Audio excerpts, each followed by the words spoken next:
Hi everyone, it's Darlene. Welcome back for another card video. Today's cards are all about how to select good colors that work together in the same color family. So I've got three different cards. I've got a pink one, a green one, and a blue one. I'm going to show you first how I selected the colors. Here's my pink set. I started with Pink Pirouette, which is kind of a brightish color. Then I took a muted pink, which is Blushing Bride. Then I picked a dark pink, in this case Rose Red.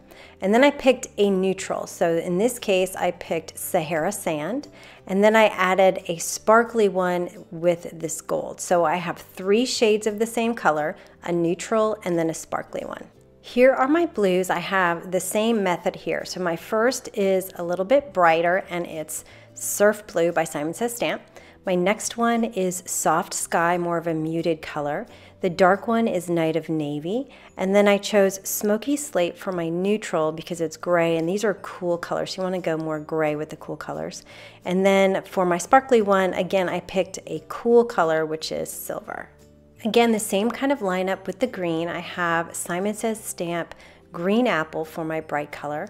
I have Wild Wasabi for my muted, Garden Green for the dark color, and then I used Crumb Cake as my neutral. Green can kind of go either way, so because I picked a warm neutral, Crumb Cake, I picked gold to be my sparkly.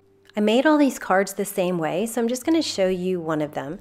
This is a piece of Neenah cardstock. It's 2.5 inches high and 5.5 inches wide.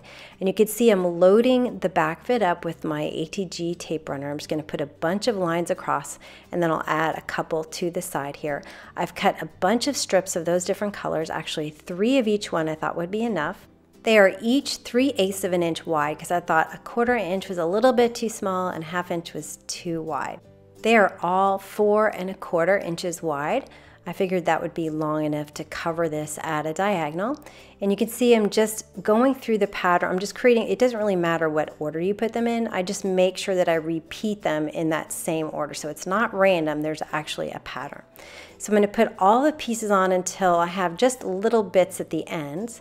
And what I'll do is I'll take an extra piece, I'll just cut it off since I don't need it, that way I don't have to cut another strip. And I'm going to cover that up with some 2-way glue. And you'd be surprised how well the 2-way glue really sticks. And I'm going to place this right on there to just finish off that corner with the gold. And then I'm missing the kind of muted color, so I'm just going to cut a piece off for that on the other corner. Again, I'm going to put some 2-way glue on there, just make sure I load it up so that it sticks on that little piece, and then I'll place it right there. Now I'm going to let this dry for a while before I cut it off, just to make sure that it doesn't come off, because I want it to make sure that it's sticking on that little area. Okay, so I let it dry and now I'm going to cut it. Now you could do this with a trimmer, which probably would have been easier, but I just took a scissor and I just cut it along all 4 sides. And it's really easy to get a nice close edge because you can just kind of push your scissor against the cardstock and it gives you a nice line. So that is pretty much it for this panel. It looks really nice with all these stripes.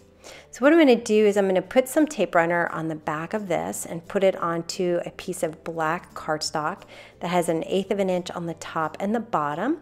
And then I'll put tape runner on this and center it on a folded card, Neenah Solar White again. So I'll just put that right there in the middle. And then for my sentiment, I'm using this Friend Sentiment by Simon Says Stamp. I cut it in black cardstock and white cardstock.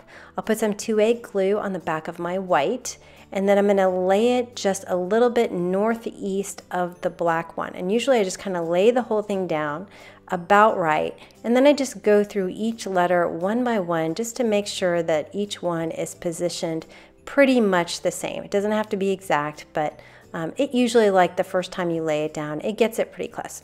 This word has an I, so I do have a dot that came from the die, and I did the same thing with the black and white on that one.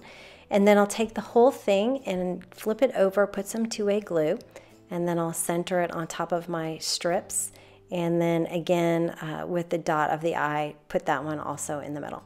And that is the card. So it's pretty easy to put together. Once you get your colors picked out, that's probably the hardest part. So here's my pink one with the gold. The other colors that I made, first I made a green one. Here's the green with the gold, and that one's just with a hello sentiment.